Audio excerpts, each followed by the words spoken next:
সকলোকে আমাৰ এই বিশেষ অনুষ্ঠানটোলৈ স্বাগতম জনাইছো। আমি উপস্থিত আছো সত্ৰনগৰী মাজুলীৰ বকোচাত। এতিয়া চৌদিশে মাথো কৃষ্ণৰ বাঁহীৰ শব্দ আৰু এই বাঁহীৰ শব্দত এতিয়া 1600 গোপীয়ে নাচিছে আৰু এই ৰাসক্ৰিয়া দেখুৱাবৰ বাবে কৃষ্ণৰ এই লীলাৰ পৃষ্ঠাসমূহৰ মাজলৈ লৈ যাবৰ বাবে আজি সত্ৰনগৰীৰ বকোচাৰ পৰা আমি আপোনালোকলৈ আগবঢ়াইছো এই বিশেষ অনুষ্ঠান, য'ত প্ৰতিটো পৃষ্ঠাত আপোনালোকে দেখা পাব কৃষ্ণৰ ক্ৰিয়া, য'ত দুষ্টক দমন আৰু শান্তক পালন কৰাৰ অচিলাৰে কৃষ্ণই কৰিছে ধৰাৰ বুকুত অনুপম ক্ৰিয়া। আহক আজি সত্ৰনগৰীৰ বকোচাৰ এই অনুপম সৃষ্টিৰ আজি পূৰ্ণিমাৰ পোহৰত প্ৰাগ নিউজৰ পৰ্দাত আপোনালোকক দেখুৱাওঁ।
কাৰাগাৰত শ্ৰীকৃষ্ণৰ জন্মই যেন মৃত্যু মাতি আনিছিলে কংসৰ বাবে, আৰু কৃষ্ণৰ জন্মই প্ৰাৰম্ভণি হয় আচলতে দুষ্টক দমন আৰু শান্তক পালনৰ সেই সেউজীয়া পৃষ্ঠাটো। দৈৱকী আৰু বসুদেৱৰ সেই যি ত্যাগ, সেই ত্যাগ আৰু কংসৰ সেই দানৱৰূপী যি চৰিত্ৰ, এই চৰিত্ৰৰে প্ৰাৰম্ভণি হয় আচলতে ৰাসক্ৰিয়া, আৰু সেই ৰাসক্ৰিয়াৰে জীপাল হয় সত্ৰনগৰীৰ মঞ্চ। আপোনালোকক প্ৰথমতে দেখুৱাই ল'ব বিচাৰিছোঁ কংসালয়ৰ সেই নয়নভিৰাম দৃশ্য, য'ত থাকিব বসুদেৱ আৰু দৈৱকীৰ ত্যাগ, আৰু আনফালে কংসৰ সেই চৰিত্ৰ, এই দৈত্য চৰিত্ৰৰ সুন্দৰ উপস্থাপনেৰে আমি আৰম্ভ কৰিব বিচাৰিছোঁ আমাৰ এই বিশেষ অনুষ্ঠানটি।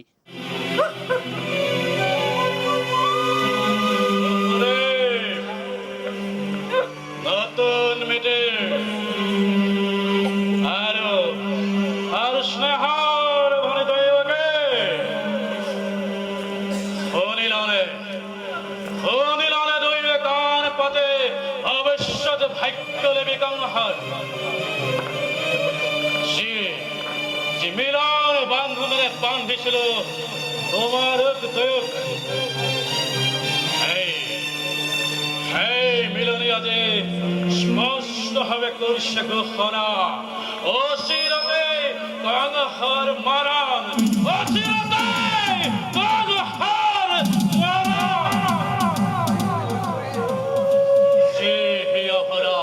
আনন্দময় শরীর প্রদান প্রতিদান, অচিরতে কংসর মারণ, অচিরতে কংসালয়ৰ এই আকৰ্ষণীয় দৃশ্যৰ পিছত এইবাৰ আপোনালোকক লৈ আহিছোঁ শিশু কৃষ্ণৰ লীলাৰ মাজলৈ। শিশু লীলা, যমুনাৰ কাষত কেনেকৈ যশোদাক আমনি কৰিছিলে কৃষ্ণই, কেনেকৈ শিশু কৃষ্ণই সেই সময়ত এক লীলাৰ দৰ্শন কৰাইছিলে সমগ্ৰ মৰ্ত্যবাসীক, কেনেকৈ মুখৰ ভিতৰতে বিশ্ব ব্ৰহ্মাণ্ড দেখুৱাইছিলে শ্ৰীকৃষ্ণৰ শিশুৰূপে, কেনেকৈ গোপীসকলক আমনি কৰিছিলে, কেনেকৈ ননী চোৰ কৰিছিলে, এই সকলো এবাৰ সামৰি আপোনালোকক লৈ আহিছোঁ শিশু লীলাৰ মাজলৈ, কৃষ্ণৰ বাৎসল্যৰ সময়ৰ মাজলৈ, আৰু এই লীলাৰে মুগ্ধ কৰিম আপোনালোকক এইবাৰৰ এই পৃষ্ঠাত।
ৰাসক্ৰিয়াৰ কৃষ্ণলীলাৰ যি আপোনালোকে দৃশ্য দেখিলে, তাৰ পিছত এইবাৰ আপোনালোকক লৈ আহিছোঁ মহাৰাসৰ সেই নয়ন ভিৰাম দৃশ্যৰ মাজলৈ। শ্ৰীকৃষ্ণৰ ভুৱন ভুলোৱা সেই বাঁহীৰ শব্দৰ মাজত কেনেকৈ 1600 গোপীয়ে নাচিছিল, কেনেকৈ ৰাধাই বিচাৰিছিল শ্ৰীকৃষ্ণক, কেনেকৈ শ্ৰীকৃষ্ণই চাতুৰি চাই আঁতৰি গৈছিল যমুনাৰ পাৰেদি সেই ৰাধাৰ সন্মুখৰ পৰা, সেই দৃশ্যই যেন সদায় আকৰ্ষিত কৰি আহিছে কৃষ্ণলীলাৰ এই ৰাসক্ৰিয়াত। আহক এবাৰ লৈ যাওঁ যমুনাৰ পাৰলৈ, সত্ৰনগৰীৰ বকচাত কেনেকৈ বাঁহীয়ে মাতিছে সেই দৃশ্য চাবলৈ।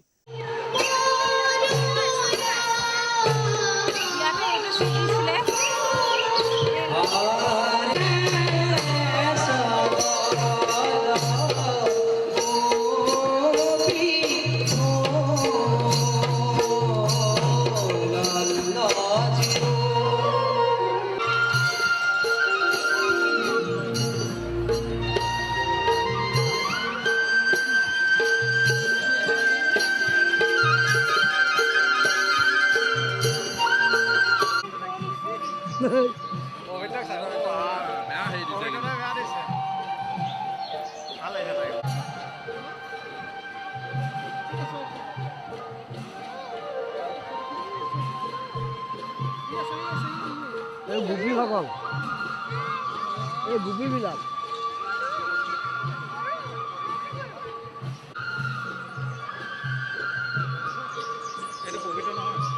এই আসা পানী আনিব, পানী আনিব লৈ যা না।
ৰাসক্ৰিয়াৰ বকোচাত এতিয়া মণিকাঞ্চন সংযোগ, ভকত বৈষ্ণৱ আৰু ৰাসক্ৰিয়া একেলগে উতলা এতিয়া মাজুলীৰ চোতাল। মাজুলী যেন এতিয়া দ্বিতীয় বৈকুণ্ঠপুৰীত পৰিণত হৈছে। এনেকৈ অজস্ৰ লক্ষ্য ভকত লুইতৰ বকোচাৰে ৰাসক্ৰিয়া পান কৰিবৰ বাবে সত্ৰনগৰীলৈ আহে। এয়াই দৃশ্য, এয়াই ৰাসোৎসৱ, এয়াই কৃষ্ণলীলা। কমলাবাৰী শংকৰদেৱ কৃষ্টি সংঘৰ উদ্যোগত 5 দিনীয়াকৈ অনুষ্ঠিত হোৱা 19 বৰ্ষৰ আজি এই শুভ উদ্বোধনী অনুষ্ঠানত আমাৰ মাজত আহি উপস্থিত হৈছে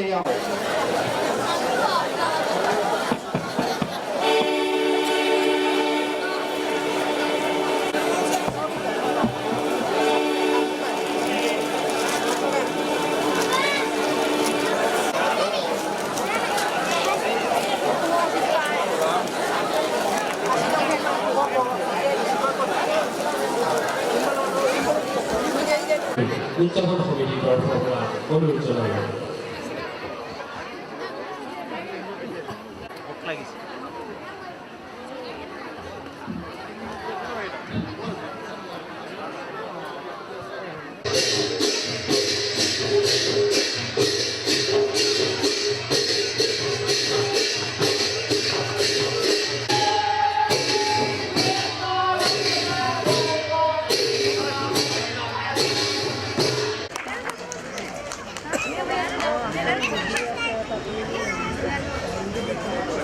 আমাৰ মাজত উপস্থিত হৈছে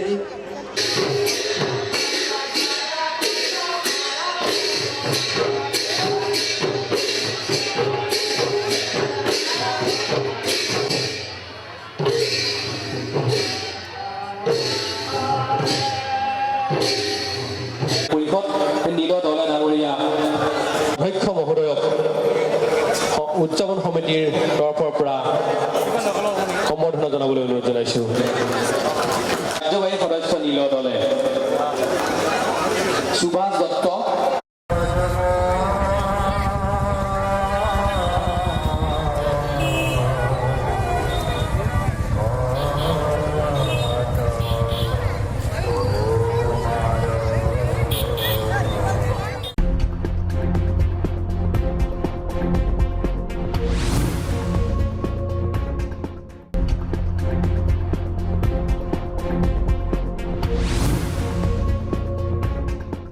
ৰাসক্ৰিয়াৰ মাজেৰেই এই সত্ৰনগৰীৰ বকোচাত বহু পৰম্পৰাগত আধ্যাত্মিক কাৰ্যসূচী ৰূপায়িত হয়।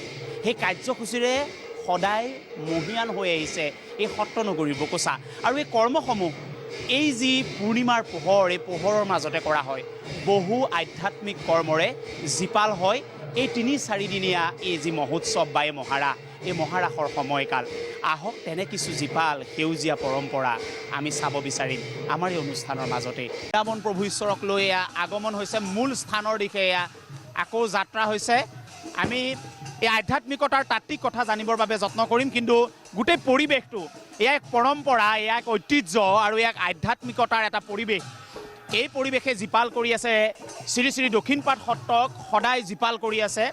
আৰু এই মুহূৰ্তত মূল স্থানৰ দিশে বৃন্দাবন চন্দ্ৰ প্ৰভু ঈশ্বৰৰ দুইফালে এয়া কৃষ্ণ আৰু বলোৰাম আপুনি দেখা পাইছে। আমি দুই পৰিৱেশ দেখুৱাইছোঁ এয়া। আৰু প্ৰভু ঈশ্বৰে কোৱাৰ দৰে আমি মূল স্থানৰ দিশে যাত্ৰা কৰি লৈ অহা হৈছে। আমি ইয়াৰ পিছৰ পৰিৱেশ ইটো দিশে অকণমান দেখুৱাবৰ বাবে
যেহেতু মোৰ প্ৰথমবাৰৰ বাবে মাজুলীত ৰাস মহোৎসৱত উপস্থিত হৈছোঁ, যিহেতু আগতে মাজুলীত আহিছোঁ, কিন্তু এই পৰিৱেশটো মোৰ কাৰণে মোৰ চাবৰ সৌভাগ্য হোৱা নাছিল। প্ৰথমবাৰৰ কাৰণে আহিছোঁ সঁচাই। আৰু মাজুলীৰ এটা ঐতিহ্য আছে ৰাস মহোৎসৱৰ, শ্ৰী শ্ৰী ৰাসলীলাৰ, শ্ৰীকৃষ্ণ ৰাসলীলাৰ মই বিভিন্ন ইয়াত হৈছে ৰাসলীলা অনুষ্ঠান অনুষ্ঠিত হৈছে। আৰু মই উপস্থিত হৈ গৌৰৱ অনুভৱ কৰিছোঁ। আৰু এজন শিল্পী হিচাপে প্ৰত্যেকজন শিল্পী কলাকাৰে খুব সুন্দৰভাৱে কাম কৰিছে, আৰু এইটো চাবৰ কাৰণে মই আহিলোঁ। সুন্দৰ প্ৰচেষ্টা আৰু অব্যাহত থাকক, আৰু এই ধৰণৰ প্ৰচেষ্টা আমাৰ কৃষ্টি সংস্কৃতি জীয়াই ৰখাৰ ক্ষেত্ৰত যথেষ্ট সহায়ক হ'ব। আজি শুভক্ষণত মই সমগ্ৰ অসমৰ ৰাইজৰ শ্ৰীচৰণত মূৰ দুৱাই সকলোৱে আশীৰ্বাদ বিচাৰিছোঁ আৰু ঈশ্বৰৰ ওচৰত প্ৰাৰ্থনা জনাইছোঁ যাতে আগন্তুক দিনত অসমৰ বুকুত বসবাস কৰা বৰাক ব্ৰহ্মপুত্ৰ পাহাৰ ভৈয়ামৰ যিখন বৃহত্তৰ অসমীয়া সমাজ, এই সমাজৰ সকলোৱে মিলাপ্ৰীতিৰে ভক্তিভাৱেৰে আমাৰ সমাজখন যাতে এখন আদৰ্শবাদী সমাজ হিচাপে, আদৰ্শ সমাজ হিচাপে যাতে গঢ় দিব পাৰে আৰু আমাৰ মাজত যাতে সকলো সময়তে শান্তি সম্প্ৰীতি ভাতৃত্ববোধ সকলোৱে মিলি অটুট ৰাখে আৰু আমাৰ মাজত মানৱীয় অনুভূতিৰে মানুহে মানুহৰ বাবে কঠোৰ পৰিশ্ৰম কৰাৰ যাতে সকলোৱে ব্ৰত ল'ব পাৰে, তাৰ বাবে ঈশ্বৰৰ ওচৰত প্ৰাৰ্থনা জনাইছোঁ। আৰু মই বিশেষকৈ আজি এই মাজুলী ৰাইজৰ প্ৰতি মোৰ গভীৰ শ্ৰদ্ধা নিবেদন কৰিছোঁ আৰু মোৰ দৃঢ় বিশ্বাস যে মাজুলীলৈ এই ৰাস মহোৎসৱৰ বাবে দেশ বিদেশৰ পৰা যিমান সংখ্যক পৰ্যটক আহিব সকলোকে যেন অতিথি দেৱ ভৱ, অৰ্থাৎ প্ৰতিগৰাকী অতিথিক ঈশ্বৰৰ ৰূপত গণ্য কৰি মাজুলী ৰাইজে যাতে তেখেতসকলক সকলো ধৰণৰ আতিথ্য প্ৰদান কৰে, যাতে সকলোৱে ইয়াৰ পৰা এটা ভাল স্মৃতি নিজ নিজ গৃহলৈ যাতে কঢ়িয়াই লৈ যাব পাৰে আৰু সকলোৱে মানৱীয় অনুভূতিৰে যেন তেখেতসকলৰ নিজ নিজ অঞ্চলত এখন ভাল আদৰ্শ সমাজ নিৰ্মাণ কৰিব পাৰে। ভগৱান শ্ৰীকৃষ্ণৰ বাহিৰ অমীয়া ঝংকাৰত এনেকৈ এই ৩-৪ দিন উতলা হৈ পৰে লুইতৰ বকোচাৰ সত্ৰনগৰীৰ ভূমি। আকৌ এই কেলেণ্ডাৰৰ এই ৪-৫টা দিনৰ বাবে অপেক্ষা কৰে মাজুলীবাসীয়ে নঙলাখুলি অতিথিক স্বাগতম জনাবৰ বাবে। এয়াই কৃষ্ণলীলা আৰু এই কৃষ্ণলীলাতে নৈমিষাৰণ্যত পৰিণত হয় সত্ৰভূমিৰ বকোচা। আমি অপেক্ষা কৰিব লাগিব আকৌ এটা বছৰ, আকৌ এটা বছৰত আহিব এই আহ্লাদিত ক্ষণ। কিন্তু এই ক্ষণে যেন প্ৰতি বছৰে জীপাল কৰি থাকে সত্ৰনগৰীৰ বকোচা, প্ৰতিটো প্ৰাণ আকাশ বতাহ সকলোতে যেন। এয়াই কৃষ্ণলীলা, এয়াই ৰাসক্ৰিয়া, এয়াই হৈছে কৃষ্ণৰ অমীয়া বাঁহীৰ ঝংকাৰ। বিদায় লৈছোঁ এই বিশেষ অনুষ্ঠানটোৰ পৰা এই বছৰলৈ।